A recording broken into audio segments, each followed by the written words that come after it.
அவருடைய அழகான விஷயம் எனக்கு நினைவு வருது என்னென்றால், முதல்ல ஒரு ஆரம்பமே எதுவாக இருந்தாலும் ஒரு குத்து விளக்கில் தான் ஆரம்பிக்கும்.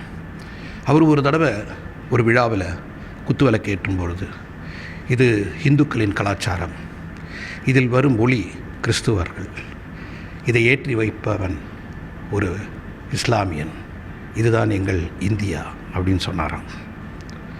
அந்த ஒற்றுமையை எவ்வளவு அழகாக அவர் அன்னைக்கு பதிவு செய்தார். அதாவது இன்றைக்கி அவருடைய மரணத்தில் அவர் வேண்டிக்கிட்டது என்னென்னா, எப்பவுமே அவர் சொல்லுவார், அதாவது நீங்கள் உழைக்க வேண்டும், உங்களுக்கு உழைப்பு எப்பவுமே இருக்கணும், இந்த விடுமுறை என்பதை இருக்கக்கூடாதுன்னு. இன்றைக்கி எல்லாருமே அவரை பார்த்து கொண்டு, விடுமுறை எல்லா இடத்துலையும் இந்தியா பூரா விடுமுறை இருந்தாலும் எல்லாருமே அவரை பார்த்துக்கிட்டு அவருடைய விஷயங்களை கற்றுக்கிட்டு, அவர் இறந்தும் பல விஷயங்களை கற்றுக் கொடுத்து விட்டு சென்றிருக்கிறார். எங்கள் அப்பா சொல்லுவார், நாம் சாப்பாட்டுக்காக வெயிட் பண்ணலாம், ஆனால் சாப்பாடு நமக்காக காத்துட்ருக்கூடாது சொல்லுவார்.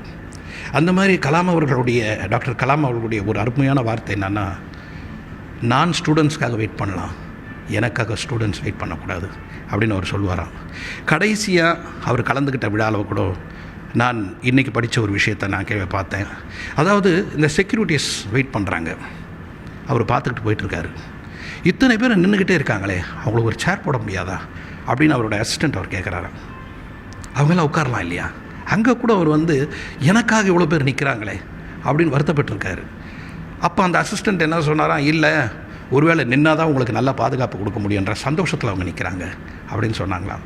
இவர் அங்கே போய் அவங்க கையை பிடிச்சிட்டு சாரி அப்படின்ட்டு போனாராம். அவருக்கு ஒன்றும் புரியாமல் அவர் பார்த்துட்டு இருந்தாங்க செக்யூரிட்டி. அதாவது பாருங்கள், எப்படிப்பட்ட ஒரு விஷயங்களை நமக்கு பாடமாக படிப்பதற்கு கற்றுத்தந்தவர் அந்த ஆசிரியர்.